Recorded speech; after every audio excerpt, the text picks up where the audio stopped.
So, I mean, what about, one of the things that was interesting, I thought, about the release about the 1 million trips was the stats about what were the most popular bus routes. You know, and I mean, outside of it, kind of obvious, a lot of them generated from central London. You know, what is that, that use of contactless, what does that tell us about customer behavior? The most important thing is that contactless for us is a pan-European initiative. We have 27 million cards across the UK, and the switching on of the Transport for London bus network is incredibly important, but that there is utility across the whole of the UK is even more important for us. We're really pleased that all 8,500 buses have seen a contactless transaction, many contactless transactions every day now, but also that it works in those really high volume locations such as Piccadilly Circus, Victoria, where there's a real need for speed and ease and convenience. Consumers are now trusting to use their contactless card to hop on the bus and pay. And also tourists who might not have an Oyster card to hand as well, as I'm assuming. Yeah, the whole idea of having a global technology is that anyone with a Visa contactless card can have that card operate in different cities. And so right now you could have your UK issued contactless card and use it on the buses in Wrocław, in Poland, to travel on a bus there, not only in London, but in other cities across Europe. Yeah, that was actually my next question about, you know, how this is used sort of on a pan-European, you know, I mean, Shashi, do you work with other metropolitan areas in Europe to use this technology in Paris, and you mentioned Poland and Spain, and, you know, how is that project going? Well, you know, one of the most significant barriers to entry into public transport for a new customer is the need to figure out its ticketing system. And every city has a unique ticketing system. It's got a unique fares policy, it's got a unique ticketing system, it's got something like an Oyster card or a paper ticket that customers need to get acquainted with. And what we're trying to do here is to take away that initial burden of having to learn the fare system and to equip yourself for travel. So if you have a contactless card in your pocket, you can just get going because the Visa sign is available on the gates or on the buses, and you can tap your card and go.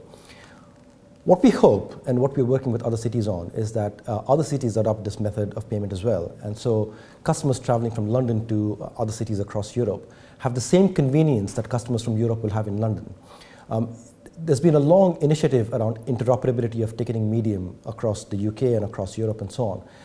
In my mind, that's a dead end because interoperability exists today.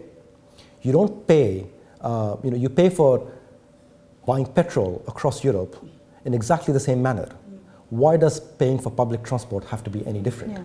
I mean, it's very good to use Visa is recognized Europe-wide globally, so you might as well take the easy route and use that network. It's been my ambition with Shashi since 2005 to put Visa inside the transit network, and I know it's been the ambition of Transport for London to do the same.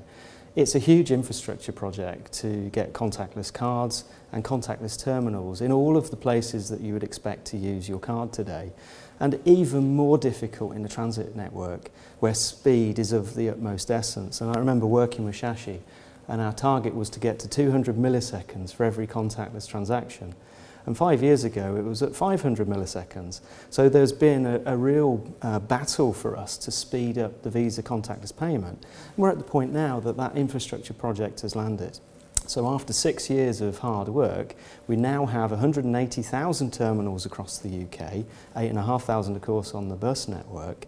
We have 27 million contactless cards, but by the end of the year we should see that up to 35 million Visa contactless cards here in the UK.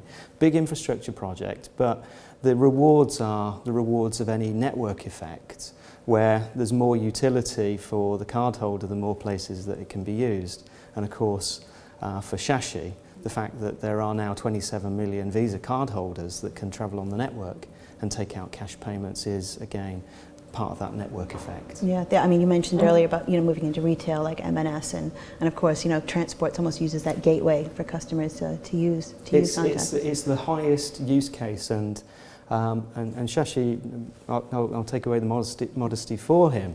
Transport for London is recognised as the preeminent transit authority in the world, and for them to be able to deploy contactless technology in this way, I know that many other transit authorities around Europe and the rest of the world will be looking to this as a use case. The fact that we've now had 1 million transactions is proof of the use case. The anecdotal feedback from consumers has been tremendous, and of course we're now digging into the cash payments that are so costly for Transport for London. Excellent. Thank you both. Marc, Shashi, thank you very much.